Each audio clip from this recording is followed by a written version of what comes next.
The Mississippi sun scorched the dirt circle where 23 men had already bled out, their last breaths swallowed by dust and silence. Master Calvin Thornwood, 6 feet of muscle and arrogance, always picked the weakest to fight until August 15th, 1858, when he chose the one man pretending to break. Elijah stepped forward, shoulders slumped, cough rattling like death's whisper. But his eyes burned with a secret fire no one saw coming. What happens when the lamb reveals himself as the wolf? If you've ever felt powerless watching someone stronger crush the weak, hit that subscribe button now. Drop your city in the comments. Let's see how far this story of raw courage travels. Thornwood plantation sprawled across 4,000 Mississippi acres in 1858. Cotton fields gleaming white under a sun that baked men's souls. The big house looming like a tyrant's crown, while crude cabins huddled behind in shadowed rows. Calvin Thornwood inherited it all at 28. Young muscles rippling under linen, eyes cold as the iron chains that bound 312 men to his will, determined to outdo his father's predictable cruelty with something sharper. Richard Thornwood had whipped and sold and broken bodies the old way. But Calvin studied horse-breaking manuals at night, applied reins and spurs to human spirits, crafting terror into a science that kept productivity soaring 12% higher. His masterpiece was the circle scratched in the workyard dirt, 20 feet across, where the weakest fought for freedom they'd never win. 23 graves already carved from dust by the fists of one invincible master. Abraham went first in March 1855, 63 winters heavy on his bent spine, arthritis-gnarled hands fumbling cotton, until Calvin's voice cracked the morning. "Step forward, old man.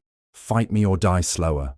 The slaves assembled in silence, 300 hearts pounding as Abraham shuffled into the ring, fists raised like brittle twigs, knowing refusal meant the whip's kiss until bones showed through skin.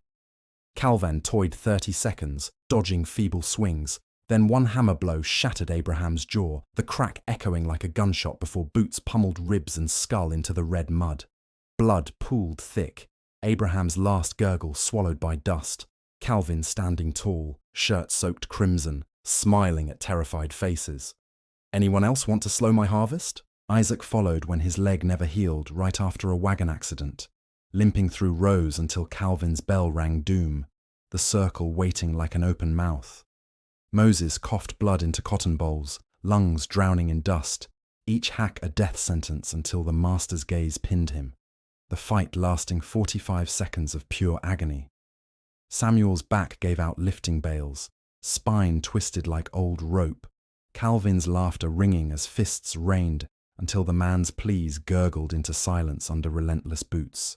Josiah lost sight in one eye to infection, the other clouding, stumbling blind through furrows until the circle claimed him, Calvin's knuckles splitting skin with every calculated blow. One by one, month by month, the toll mounted.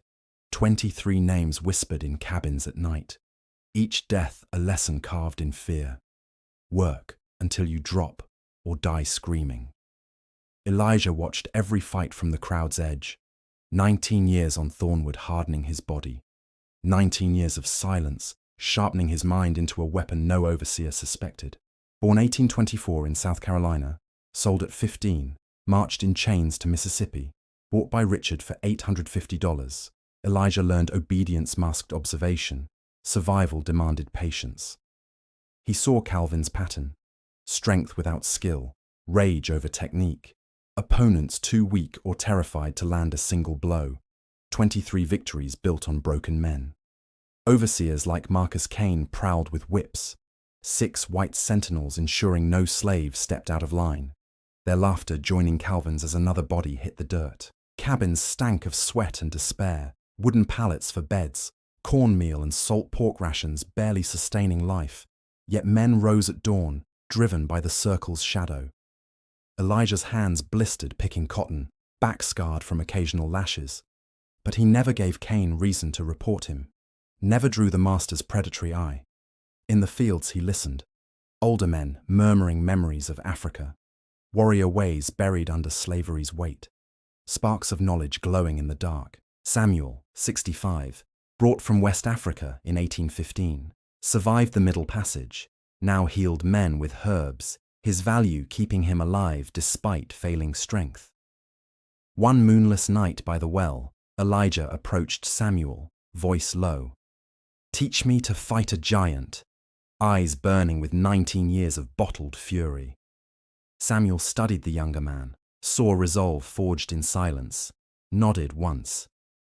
Not everything, but enough to wound pride if the giant never expects pain.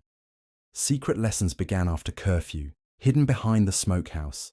Samuel demonstrating pressure points, leverage, strikes to solar plexus, liver, throat, knees, ancient Igbo science against modern brutality. Elijah practiced in shadows, muscles coiling like springs, memorizing angles, footwork, the art of turning greater strength into stumbling momentum. But knowledge needed opportunity. Calvin only chose the failing, so Elijah crafted frailty like a second skin, beginning the greatest deception the plantation would ever witness. June heat shimmered as Elijah slowed his pace, dropped sacks as if hands betrayed him, coughed into cotton rows with theatrical weakness that spread whispers through the crews. Weight melted from his frame, cheeks hollowed, shoulders slumped, every motion labored, the performance building day by day until even Marcus Kane scratched his head in concern.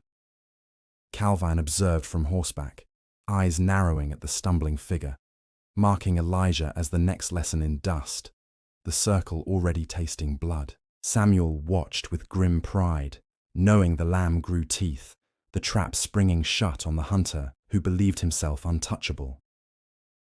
Overseers reported nightly, Cain's voice smug. "Elijah's done, master. Consumption or just age. Either way, he's dragging the whole line down." Calvin smiled that terrible smile, planning the spectacle. 24 graves, waiting for one more name to etch into Mississippi soil. Elijah lay on his pallet, heart hammering, feeling the weight of every dead man's stare, knowing August 15th would either free him or join them in silence. The bell would ring soon. 3 sharp strikes freezing 312 souls, the circle yawning open, and this time the weakest man carried thunder in his fists. What would you do, watching death claim 23 brothers, knowing your turn approached under a sun that never showed mercy? Moonless nights cloaked the smokehouse where Samuel's gnarled fingers pressed Elijah's wrist, guiding strikes to unseen pressure points, while crickets masked their whispers and the scent of cured pork hung heavy in humid air. Samuel spoke low. Igbo warriors felled giants with leverage, not muscle. Strike here, the liver screams. Here the breath dies. Here the knee buckles like rotten timber under storm. Elijah absorbed every word, body coiling. Weeks blurred into midnight drills, Elijah's bare feet silent on packed earth, pivoting, redirecting imagined force, sweat carving rivers down scarred back as Samuel corrected angles with a stick's sharp tap. By day, Elijah performed decay, coughing into cotton bowls, stumbling over furrows, dropping sacks until overseers sneered and Marcus Kane scribbled notes. Elijah failing fast, circle soon. The trap tightened. Samuel taught throat strikes that choked windpipes, eye gouges blinding arrogance, elbow drives cracking ribs, each move precise, economical, designed to fell a larger man before rage found rhythm. Elijah starved himself deliberately, ribs showing like shipwrecked timbers, cheeks sinking, eyes hollowing, every lost pound a brick in the wall of deception, hiding coiled steel beneath. In shadows, he shadowboxed, fists whispering through air, imagining Calvin's sneer, practicing the dodge that would turn momentum into downfall, the counter that would shatter invincibility. Samuel warned, he fights with fury, not form. Let rage carry him past balance, then strike where breath lives, where pain blinds, where pride forgets to guard. Elijah's muscles burned from secret exertion, nights of leaping, twisting, striking posts until knuckles bled, dawn finding him slumped in fields, acting the dying man while thunder slept inside. Marcus Kane rode closer each day, whip coiled, eyes narrowing at Elijah's laboured breaths, reporting to Calvin, "He's meat for the circle, won't last another week without the lesson." Samuel passed a small pouch of herbs. Chew these for strength when the bell rings. Mask infection, sharpen focus, turn pain into fuel for the final strike. Elijah hid the pouch in his pallet, heart pounding at the risk, knowing discovery meant lashes until bone showed. But freedom demanded gambling every scarred inch of skin. Cabin whispers grew. Older men recognized the pattern, the slow death act. Eyes meeting Elijah's in silent salute, fear mingling with the first sparks of dangerous hope. By July heat, Elijah's frame looked skeletal, movements frail, coughs racking his body convincingly, yet inside every fibre tightened like bowstrings drawn for war. Calvin watched from the big house porch, sipping lemonade, smiling at the stumbling figure, already tasting the crunch of bones under his fists in the circle. Samuel's final lesson under starlight. When he charges, step aside, let his weight betray him, then strike the soft places pride forgets to protect. Elijah nodded, fists clenched. Elijah practiced the sidestep until it flowed like water, imagining Calvin's bulk sailing past, the opening for the elbow that would crack ribs like dry kindling. Overseers laughed at Elijah's frailty, betting coins on how many blows before he fell, unaware the lamb sharpened claws in the dark while they slept. Samuel's eyes gleamed with ancestral fire. You carry every dead man's vengeance. Make the circle remember their names when your fists sing. Elijah's weight dropped 20 pounds, shirt hanging loose, but muscles beneath hardened into whipcords. Deception complete. The dying man now a weapon forged in silence. Marcus Kane's daily reports grew urgent. Elijah's a ghost, can't pick half a sack, crew slows, dispose of him before others follow suit. Calvin's nod sealed fate. August 14th, Elijah lay awake, shoulder wound from practice throbbing, Samuel's herbs bitter on his tongue, the bell's 3 strikes echoing in his skull like judgment. Cabin mates slept, unaware tomorrow the circle would either birth freedom or swallow another brother. Elijah's heart drumming war rhythms no chain could silence. Samuel slipped in before dawn, pressed a small knife into Elijah's palm. For the run, if you win, cut bonds, not flesh, unless flesh blocks the path north. Elijah tucked the blade against his thigh, feeling its cold promise, knowing victory meant escape through gunfire, defeat meant joining 23 ghosts in dust. Overseers rang the morning bell, voices barking assignments, Elijah shuffling into line, coughs racking his frame, the performance perfect as Calvin's gaze pinned him like prey. Marcus Kane smirked. Today's the day, boy. Circle's hungry, and the master's fists are sharper than ever. Elijah bowed his head, hiding the storm. Calvin strode the porch, linen shirt crisp, muscles flexing, already savouring the crunch of brittle bones, 24 graves yawning open in his mind. Samuel watched from the healer's hut, eyes fierce with pride, knowing the lamb had grown teeth sharp enough to tear the wolf's throat. Elijah's pulse thundered. Every step toward the workyard, a countdown, the circle waiting, dust already tasting blood. But this time the prey carried lightning. The sun climbed, heat shimmering, 312 men assembling.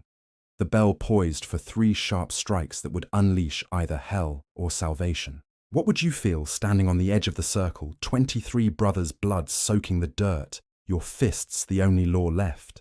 August 15th dawned humid, the bell's 3 strikes freezing 312 souls in the workyard, dust swirling like ghosts as Calvin's voice boomed, "Elijah, step forward, time to settle your weakness." Elijah shuffled into the circle, shoulders slumped, cough rattling, eyes downcast, the perfect dying man while thunder coiled in every muscle. Samuel's herbs burning sharp on his tongue. Calvin stripped his shirt, 200 pounds of muscle gleaming, scars faint compared to Elijah's lattice of lash marks. The master's smile promising slow death under relentless fists. Overseers formed a loose ring, whips coiled, 6 white sentinels laughing, betting on seconds until the slave crumpled. 23 victories making this 24th a foregone conclusion. Elijah removed his shirt slowly, revealing not frailty, but lean, scarred steel, ribs defined, muscles taut. Gasps rippled through the crowd, deception unveiled in the merciless morning light. Calvin's eyes widened, rage flaring. "You played me, boy."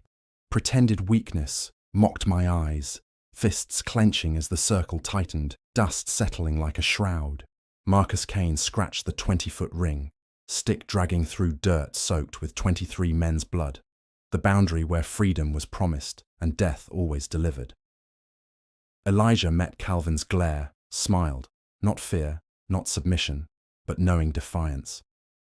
"You saw what you wanted, master. Believed the lie because pride blinds stronger than chains." Calvin roared, charged like a bull, standard tactic of overwhelming force, fists swinging to crush the slave before thought could form, 23 times unstoppable. Elijah sidestepped at the last heartbeat, Calvin's momentum carrying him past, elbow driving into ribs with a crack that echoed like splitting oak, pain exploding through the master's chest. Calvin gasped, shock-widening eyes. He'd never been touched, never felt real pain, only inflicted it, turning to face a slave who smiled through blood-flecked teeth. "That was for Abraham," Elijah whispered, voice low but carrying, fists raised in guard, footwork light, Samuel's lessons alive in every coiled muscle. Calvin swung wild, massive fist arcing for Elijah's head, but the slave ducked, rose inside the guard. 3 rapid strikes, solar plexus, liver, kidney, each landing with surgical cruelty. Calvin staggered, breath ragged, broken ribs grinding, nausea surging from the liver shot, kidney strike sending spasms up his spine, the circle spinning in sudden vertigo. Slaves watched in stunned silence, the script shattered, the master hurt, bleeding, stumbling, hope flickering like dawn through storm clouds after 23 funerals. Calvin lunged to grapple, arms wrapping Elijah, lifting to slam him down, but the slave twisted, leveraged hips, reversed the throw. Calvin airborne, crashing hard, dust erupting. Elijah mounted chest, fists raining precision, face, throat, temples, nose shattering, blood spraying, lips splitting, teeth cracking, each blow vengeance for a name whispered in cabins. Marcus Kane stepped forward, whip raised to intervene, but Samuel's voice cut sharp. "Fair fight, your master's rules. Interfere and prove his word means nothing." Overseers froze, trapped by Calvin's own law, win and earn freedom, lose and die. Marcus hesitated, whip lowering, the circle now a quart of dust. Calvin's face became pulp, one eye swelling shut, blood pooling beneath, weak arms flailing, no strength left, the invincible reduced to a broken man gasping. Elijah paused, stood over the wreck, voice steady. "You said I'd win freedom. You promised in front of witnesses. Your rules, master. I won." Marcus snarled. "You're dead anyway, boy. Hunt you down. Make it slow." But Elijah's gaze swept the crowd, claiming victory in every watching eye. "I'm free right now," Elijah declared. "Beat him by his own law. Remember this, brothers. He bleeds, he falls, resistance lives." Neighboring planters rushed from the big house, guns drawn, 20 white men encircling the circle, fury at seeing their kind humbled in dirt. Samuel shouted one Igbo word, "Ugbu," and 60 slaves erupted, not attacking but chaos, running, screaming, tools clanging, sensory storm paralyzing the armed ring. Whites shouted, guns wavering, unable to fire into the whirlwind without hitting property, confusion buying precious seconds as Elijah sprinted for the tree line. Bullets cracked, one slamming Elijah's shoulder, spinning him, blood blooming hot, but he forced upright, legs pumping, crashing into thick forest as dogs began to bay.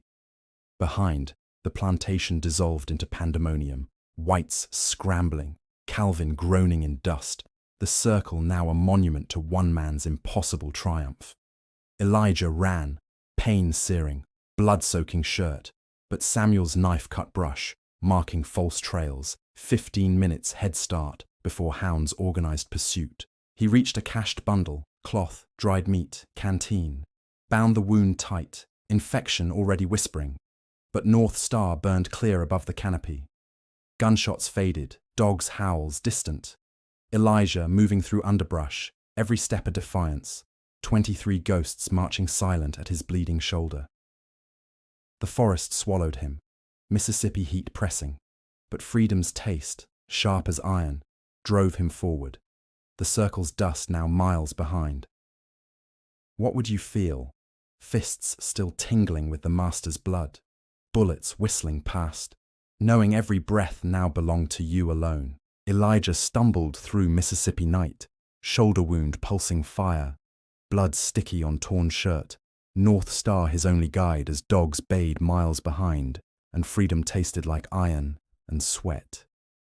He followed streams to mask scent, waded waist-deep in murky water, fever creeping by dawn, infection blooming hot, yet every step north carved deeper into the soul of a free man. Hidden caches yielded cloth and herbs, Samuel's pouch chewed bitter for strength, binding the bullet hole tight, pain a constant drumbeat urging legs forward through tangled undergrowth. 3 days blurred into agony and resolve, sleeping in hollow logs, foraging berries and roots, fever shaking his frame, but the thought of recapture fueled muscles beyond breaking. Slave catchers scoured trails, $1,000 bounty echoing through taverns, hounds sniffing blood trails. Yet Elijah's false paths and river runs kept them circling empty forest.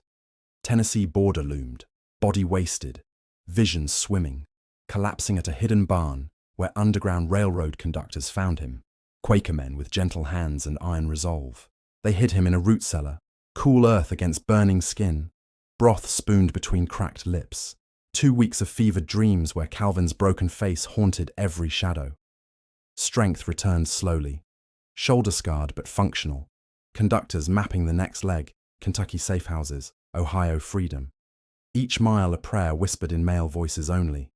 October winds carried him across borders, disguised in borrowed coats, heart pounding at every checkpoint, slave catchers' posters bearing his likeness nailed to every tree. Ohio soil finally under boots, Elijah collapsed in a Quaker barn, Miller brothers nursing him through delirium, the word free sinking into bones like rain after drought. Calvin survived, face ruined, one eye gone, ribs grinding wrong, authority shattered. Planters whispered weakness, slaves whispered hope, the circle now a grave for invincibility. Thornwood turmoil spread, productivity plummeted, overseers whipped harder, but the myth cracked. Masters bled, masters fell, one man's fists rewriting every law of fear. Elijah learned Samuel endured lashes for the chaos. 3 brothers sold south, guilt crushing heavier than chains, yet their sacrifice burned fuel for the fight ahead. War drums sounded 1861. Elijah enlisted 1st Kansas-colored infantry, 37 years strong, scars badges of honor, rifle steady in hands that once broke a master. Island Mound 1862. Bullets whined, Elijah led charges, Confederate grave falling, each shot vengeance for Abraham, Isaac, Moses, 23 names echoing with every trigger pull. Honey Springs 1863. Smoke thick, Elijah's sergeant stripes blood-earned, men following the man who beat invincibility. Bayonets flashing under a sun that finally favored the chained. Appomattox 1865. Confederate surrender, Elijah stood amid ruins, 41 years old, free papers in pocket, Mississippi calling like a scar that never fades. Thornwood burned, Calvin fled north, land seized, promises of 40 acres broken. Elijah walked the ashes, dust of the circle under boots now his own. Samuel found alive, 72 winters heavy. Elijah carried him north to Cincinnati, settled the elder with care, stories swapped by firelight until peace claimed him 1868. Elijah searched for brothers sold south, traces lost in war's chaos, guilt a constant shadow, yet every freedman's stride honored their unspoken pact. He married Daniel, former Kentucky field hand, built a farm, 7 sons raised free, taught letters by lantern, the circle's dust now fertile soil for new roots. Elijah spoke often, voice gravel and thunder, children and veterans leaning close.